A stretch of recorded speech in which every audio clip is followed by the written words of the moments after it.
Hello दोस्तों, स्वागत है आपका इस वीडियो में। और आज की इस वीडियो में हम देखेंगे, समझेंगे और पढ़ेंगे इसको अच्छे से। नीति आयोग, ठीक है। नीति आयोग यानी इंडियन इकोनॉमी का टॉपिक है ये, ठीक है।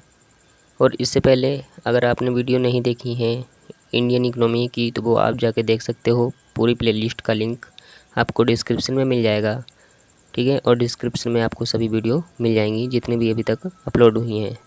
तो आज की इस वीडियो में हम नीति आयोग को समझेंगे, ये क्या होता है और क्या है इसका कार्य, क्या है इसकी संरचना, क्या है, ठीक है, इसके उद्देश्य, इन सब को हम समझेंगे इस वीडियो में। तो चलो शुरू करते हैं। वीडियो शुरू करने से पहले आपसे एक रिक्वेस्ट है, अगर आपने अभी तक चैनल को सब्सक्राइब नहीं किया तो आप चैनल को सब्सक्राइब करके बेल आइकन को ऑल पे क्लिक कर लो, ताकि जो भी वीडियो आए हमारी वो आप तक सबसे पहले पहुँचे और आप उन्हें देख सको। तो चलो शुरू करते हैं। नीति आयोग।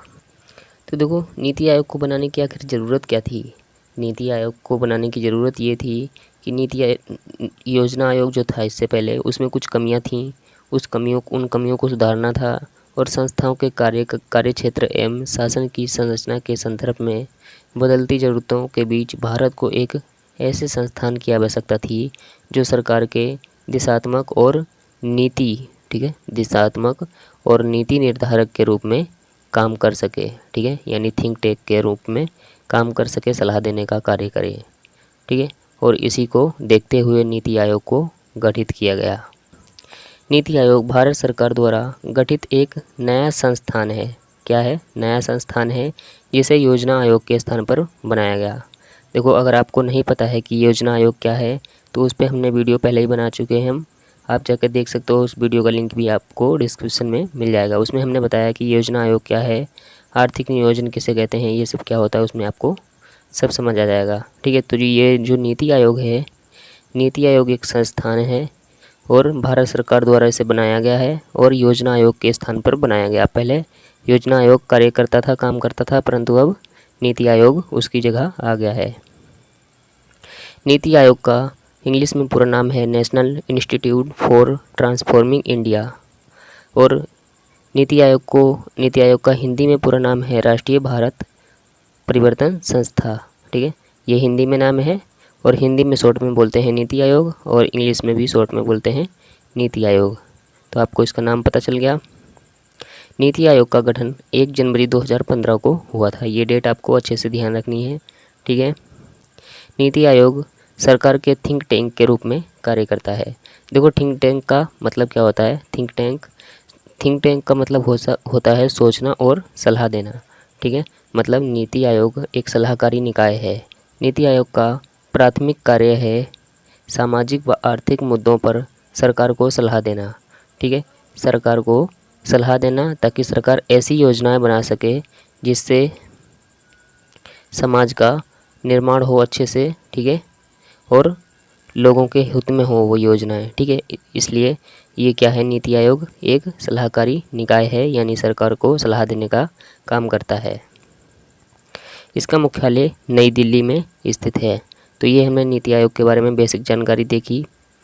अब देखो, नीति आयोग की संरचना को हम समझते हैं। संरचना यानी स्ट्रक्चर। तो देखो, नीति आयोग का अध्यक्ष प्रधानमंत्री होता है, ठीक है। और वर्तमान में प्रधानमंत्री कौन है? नरेंद्र मोदी। और नरेंद्र मोदी इसके अध्यक्ष हैं नीति आयोग के। अगर आपसे एग्जाम में क्वेश्चन आ जाए कि नीति आयोग के प्रथम अध्यक्ष कौन थे, तो उसका आंसर भी होगा नरेंद्र मोदी, और अभी भी नरेंद्र मोदी ही हैं, ठीक है, नीति आयोग के अध्यक्ष, क्योंकि ये अभी भी प्रधानमंत्री हैं। नीति आयोग के उपाध्यक्ष की नियुक्ति प्रधानमंत्री करता है। नीति आयोग के उपाध्यक्ष किसके द्वारा चुने जाते हैं? प्रधानमंत्री द्वारा। और वर्तमान में उपाध्यक्ष कौन है? राजीव कुमार, ठीक है। राजीव कुमार वर्तमान में उपाध्यक्ष हैं। और प्रथम उपाध्यक्ष कौन थे? अरविंद पनगड़िया, ठीक है, ये प्रथम उपाध्यक्ष थे नीति आयोग के। गवर्निंग काउंसिलिंग में सभी राज्यों के मुख्यमंत्री और केंद्र शासित प्रदेश के उपराज्यपाल शामिल होते हैं। देखो, गवर्निंग काउंसिलिंग में सभी राज्यों के मुख्यमंत्री और केंद्र शासित प्रदेश के उपराज्यपाल दोनों को शामिल करके गवर्निंग काउंसिलिंग का निर्माण होता है और ये कार्य करते हैं। आगे दिया है, एक से अधिक राज्य या क्षेत्र से संबंधित मुद्दे देखने के लिए, ठीक है, एक से अधिक या क्षेत्र के मुद्दे देखने के लिए क्या होगा? क्षेत्रीय परिषद का गठन किया जाएगा। यह परिषदें विशेष कार्यकाल के लिए बनाई जाएंगी। भारत के प्रधानमंत्री के निर्देश पर क्षेत्रीय परिषदों की बैठक होगी और इन बैठक में सभी राज्यों के मुख्यमंत्री तथा केंद्र शासित प्रदेशों के उपराज्यपाल शामिल होंगे और इसकी अध्यक्षता नीति आयोग के उपाध्यक्ष करेंगे। ठीक है, अध्यक्षता कौन करेंगे? नीति आयोग के उपाध्यक्ष। ये पॉइंट आपको ध्यान रखने हैं। संबंधित कार्य क्षेत्र की जानकारी रखने वाले विशेषज्ञ और कार्यरत लोग विशेष आमंत्रित के रूप में प्रधानमंत्री द्वारा नामित किए जाएंगे। ठीक है, ऐसे लोग जो जानकारी रखते हों क्षेत्र की और कार्यरत लोग यानी जो काम करते हैं उसमें, उनको प्रधानमंत्री द्वारा नामित किया जाएगा। तो अब हमें दिया है नीति आयोग के उद्देश्य एवं कार्य, ऑब्जेक्टिव्स एंड फंक्शंस। तो इसमें पहला उद्देश्य है राज्यों की सक्रिय भागीदारी तथा राष्ट्रीय विकास की प्राथमिकताओं, रणनीतियों एवं क्षेत्रों का एक साझा दृष्टिकोण। मतलब ये पहला उद्देश्य। और पहले उद्देश्य में क्या कहा गया है कि राज्यों की सक्रिय भागीदारी और सुनिश्चित की जाएगी और राष्ट्रीय विकास की प्राथमिकताओं, ठीक है, प्राथमिकताओं, रणनीतियों एवं क्षेत्रों को एक साझा दृष्टिकोण के रूप में सम्मिलित किया जाएगा। ये इसमें पहले उद्देश्य में बोला है। दूसरा है प्रधानमंत्री एवं सभी राज्यों के मुख्यमंत्रियों को राष्ट्रीय योजना का प्रारूप उपलब्ध कराना। दूसरा उद्देश्य है इसका। देखो क्या होगा, जब प्रधानमंत्री और सभी राज्यों के मुख्यमंत्री इस योजना का प्रारूप देखेंगे तो उनको क्या होगा, उनको कुछ कमियां दिखाई देंगी उसमें प्रारूप में। ठीक है, और कुछ विशेषताएं भी दिखाई देंगी जिससे वे समझ सकेंगे कि इसमें क्या कमियां हैं और क्या विशेषताएं हैं और अपने राज्य या अपने क्षेत्र की परिस्थितियों के अनुसार सरकार को सलाह दे सकेंगे कि यहाँ पे इस चीज़ की आवश्यकता है या इस चीज़ की कमी है। तो उसी हिसाब से सरकार क्या करेगी, वहाँ पे योजनाएं उपलब्ध कराएगी। तीसरा है सहयोगपूर्ण संवाद को बढ़ावा देना। ये भी इसका उद्देश्य है। ग्राम स्तर तक विश्वसनीय योजनाएं तैयार करने के लिए तंत्र का निर्माण करना। मतलब विश्वास योग्य योजनाएं तैयार करने के लिए तंत्र का निर्माण करके विकास का लाभ नीचे के स्तरों तक पहुंचाया जाएगा, नीचे तक विकास का लाभ पहुंचाया जाएगा, ये इसमें बोला है। अगला है समाज के उन वर्गों पर विशेष रूप से ध्यान केंद्रित करना जिन तक आर्थिक प्रगति का लाभ नहीं पहुंच सका है। ठीक है, मतलब जिन वर्गों तक आर्थिक लाभ की सुविधाएं नहीं पहुंची हैं, ठीक है, उन पे अधिक ध्यान देना, ये इसमें बोला है। तो इसके ये कार्य और उद्देश्य थे। अब देखो हम समझ लेते हैं कि योजना आयोग और नीति आयोग में क्या अंतर होता है, तो आपको ये अच्छे से समझ आएगा। तो देखो योजना आयोग जो है, योजना आयोग सोवियत संघ से आया था। हम आपको पिछली वीडियो में इसके बारे में पढ़ा चुके थे, ठीक है, कि सोवियत संघ से प्रेरित होकर भारत में योजना आयोग लाया गया। परंतु जो नीति आयोग है ये भारतीय विद्वानों द्वारा तैयार किया गया है नीति आयोग को। ठीक है, ये इसका पहला अंतर है। दूसरा अंतर है योजना आयोग में केंद्र की भूमिका अधिक थी।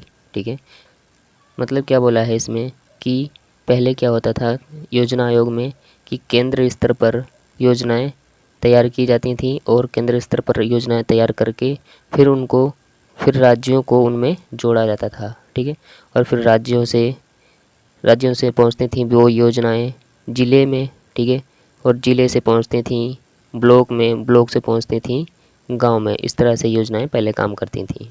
ठीक है, तो इसमें कमी आ रही थी कि समान योजनाओं से सबकी समस्याएं हल नहीं होती थीं। अर्थात प्रत्येक राज्य की अपनी अपनी समस्या है, प्रत्येक गांव की अपनी अलग परिस्थिति है, प्रत्येक ब्लॉक की।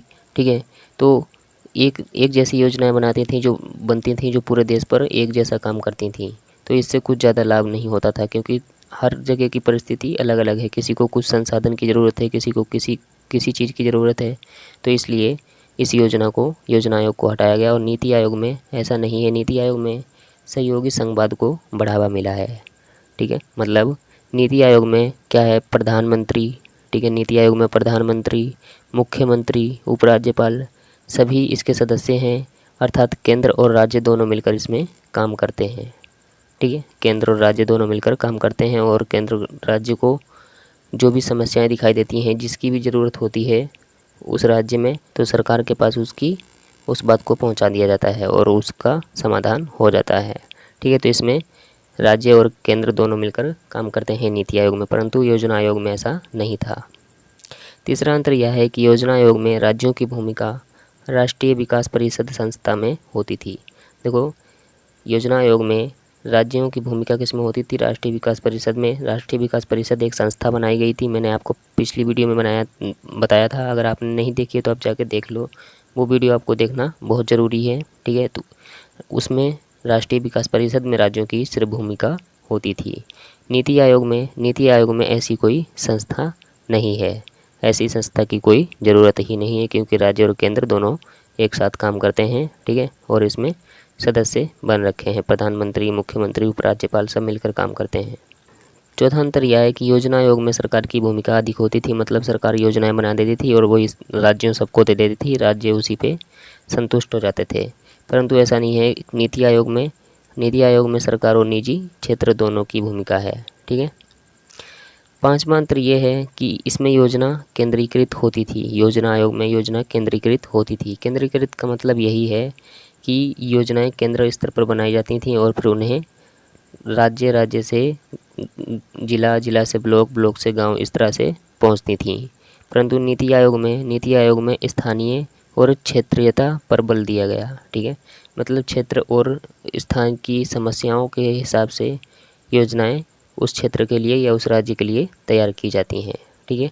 तो ये इसमें अंतर है योजना आयोग और नीति आयोग में। योजना आयोग में जो कमियां रह गई थीं उसी को सुधार कर नीति आयोग को गठित किया गया। तो बस यही था आज की वीडियो में। अगर आपको वीडियो पसंद आई तो प्लीज़ वीडियो को लाइक करें, शेयर करें, चैनल को सब्सक्राइब करके बेल आइकन को ऑल पे क्लिक कर लें। धन्यवाद।